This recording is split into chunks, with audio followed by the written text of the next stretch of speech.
minimal update, unnecessary, a waste of a new year's worth of upgrades. These are all the things used to describe the Fold 5 prior to its release, and honestly, as someone who has been a Fold 4 daily driver for the entire time that it's been out, I was not looking forward to spending the money upgrading to get the Fold 5. However, over the course of these last few weeks, closing in on a month now, I can say that this has actually been a substantial upgrade in a number of ways, except for one glaring one that I will definitely talk about. If you're new here, my name is Dave and I do tech. Okay, so yesterday I went to New York City with Maria and I ran into this super jacked guy that also had a Fold 5. And see here on this 7.8-inch display, I can see all of your muscles. Will it teach me the way of the Rican? Oh yes, of course. He was really cool. His name was Patrick. He rambled about tech and other stuff. But really cool guy. And documenting those moments in New York with the Fold 5 was a really good experience, I would say.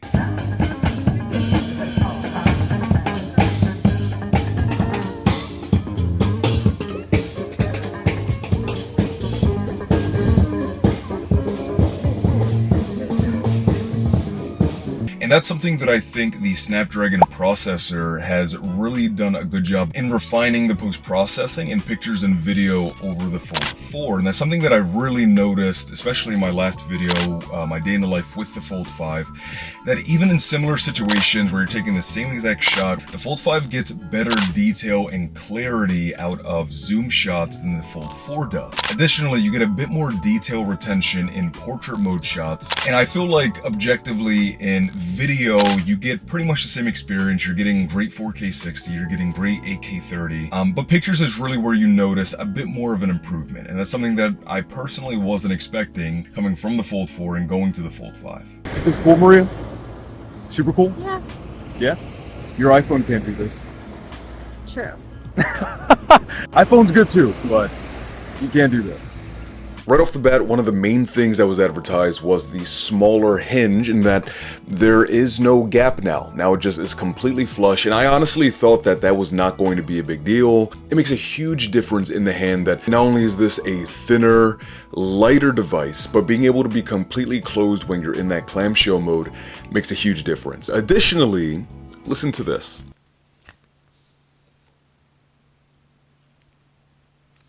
Nothing. Did my light just turn off? How are you guys supposed to get ambiance now? Gosh dang it. So listen. There's no sound. But over on the Galaxy Fold 4, so I actually do have it up here.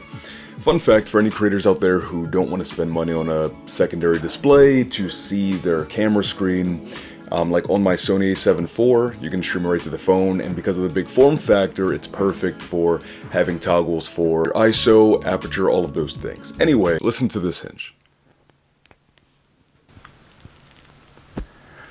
It's crunchy. Now that hinge has been crunchy that way since I got it an entire year ago. It never got to a point where I could not open or close the hinge properly, though not too long ago, earlier this year, I went to the beach with my family, some sand got in the hinge, and now it doesn't even open completely all the way. Where with the Fold 5, I've been to the beach on the sand a few times now already, and I've had no problems. The hinge is still just as quiet as when I first opened it, and it opens completely, unlike how the Fold 4 is not able to at the moment. I think a lot of the refinements in the hinge mechanism are great in terms of long-lasting durability and usability. I know it seems like a small thing, but in the hand, you 1,000,000% feel the difference. And in terms of like practical usage in harsher environments, it seems like that's probably the more practical way to go. And it gives you extra peace of mind that the hinge is probably going to be okay. And thanks to the larger form factor editing, last video's thumbnail was immensely easy, and all of my thumbnails going forward, much like the entire last year on the Fold 4, are going to be edited and composed on the Fold 5. Also, if you guys are enjoying the video so far, want to stay up to date with other tech content I have coming here to the channel, that's kind of what I do here. Hitting the like button helps me out a lot, and subscribing is the best way to stay up to date. Now I'm going to let you back to your video, because if not, I'll just talk and talk. And so I noticed that the screen on the Fold 5 is less saturated than on the Fold 4. It's really going to come down to preference. I personally have found that I do prefer the screen on the Fold 5. It's still crisp and vibrant and punchy, but the colors being a little bit more natural, I just find to be a bit more pleasing. If you guys think this looks good, give me a turtle emoji. If you think it looks bad, give me a... Are you done? A poop emoji. Why are you rushing me? No, I'm just trying to respect their time. They don't want to be here forever.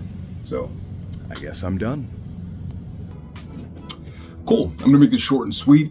Flat out, I prefer the S Pen implementation here in this year's model. It's just not as bulky, and honestly, for someone like me in my clinical work, it's much easier to carry this in my pocket that's basically a flat profile than this that has a pretty noticeable bump out.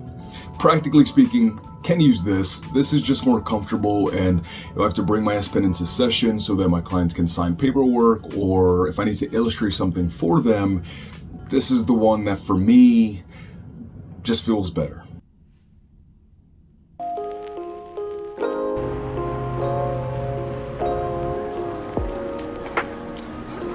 Flat out, one of the things I was not expecting to be a huge difference maker from the Fold 4 to the Fold 5 is that 1750 max nits brightness on the Fold 5. So in my previous video on that day in the life I did with the Galaxy Fold 5, you guys saw me on a ship in the middle of the ocean in bright blue sky, no cloud, daylight, and absolutely everything was visible on the Fold 5. On the Fold 4, that is something I could use outside in broad daylight, though it did take a little bit more effort to actually see what was on the screen. On the Fold 5, no matter what lighting you're in, it's just an easier, more comfortable viewing experience because the screen gets so bright. It's awesome and definitely a difference maker. So I'm a huge gamer. You guys probably see Yu-Gi-Oh! Master Duel back here. Play a lot of Destiny, Madden, Final Fantasy. And I'm a big phone gamer as well. I love Punishing Gray Raven, Genshin Impact, Honkai Star Rail is my go-to at the moment. I'm really loving that game. I will say that the processor here on the Fold 5 is better than on the Fold 4, but honestly on the Fold 4, since I got it, I can run every single game at maximum settings, even on the inner tablet display. And so honestly, that's not changed here on the Fold 5. You can still play everything at maximum settings just like on the Fold 4. However, I do notice that the Fold 5 does not get as warm as the Fold 4 does in like longer, more intensive gaming sessions where things are at maximum resolution and maximum frame rate. Additionally, if you're a nerd like me, like playing your gachas on your phone, because of the outer display, you can have it in sort of like that tent mode, and you can farm your gachas while you're also doing productive work. Really dangerous combo. I use it every single morning whenever I'm typing up like my client notes and want to get my farming in for the day, for the morning, get my dailies done, that kind of thing. Something that has really been annoying to me is that on the Fold 4 with the fingerprint sensor, which is really fast, responsive, and accurate on the Fold 5, that's not the problem. On the Fold 4, you could use the fingerprint sensor to swipe down, and it would bring your notification shade down no matter what screen you were on. You could be in Chrome, you could be in Twitter, you could be in a game, you could be on the closed screen or the open screen, and it would pull your notification shade down. Super useful, fantastic utility. It's just not here on the Fold 5. One of the things that really stands out to me, especially just coming from the Pixel Fold, and how many more options and flexibility that there is in terms of multitasking on the Fold 5, right? You can have 2, 3 windows, you can have bubble windows, you can swipe down from the corners of apps in order to turn them into a bubble, you can swipe with 2 fingers from any edge on the screen in order to activate multitasking. It's just a really robust, cohesive, complementary multitasking experience that really does complement this form factor. Alright, so when it comes to the speakers, I feel like largely they're pretty close. The Fold 5 speakers do sound a bit more detailed and clear and slightly louder than over here on the Fold 4, but I'll let you guys listen. You decide what you think.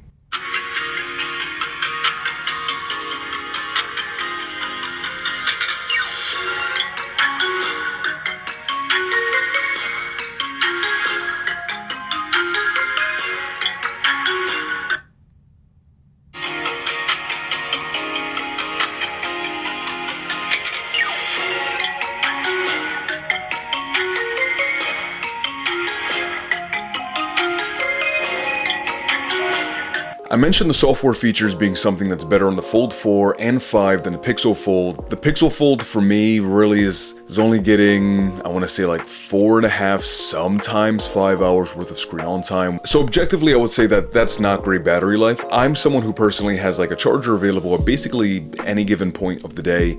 So for me, it wouldn't be a deal breaker. But the Fold 4 battery life was definitely better than the Pixel Fold.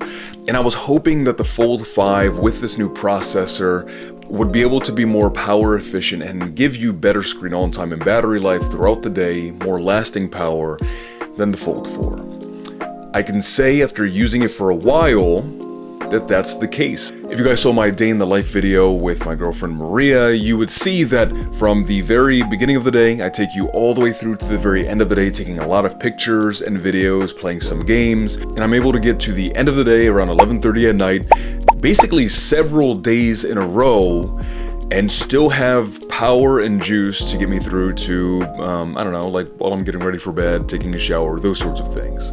So the battery life here is 100% improved over the Fold 4. I will say that on the Fold 5, I would say that on about 2 or 3 occasions I've had to charge up at least once during the day, but not much, just a little bit because I was a little anxious that maybe it wouldn't make it there. But honestly, when I looked at the differential between where I charged and where I was at the end of the day, I didn't have to, but if you're worried about that, you know, you can top up in just a few minutes because of the fast charging. Anyway, all that to say, better battery life for sure. This has genuinely been a surprising breath of fresh air over the Fold 5 in a number of different ways that I honestly wasn't expecting. I was expecting like the closed hinge and that to basically be it, but the difference in feel in the hand, the camera improvements, the battery improvements, the higher peak brightness on the display makes a huge difference outdoors.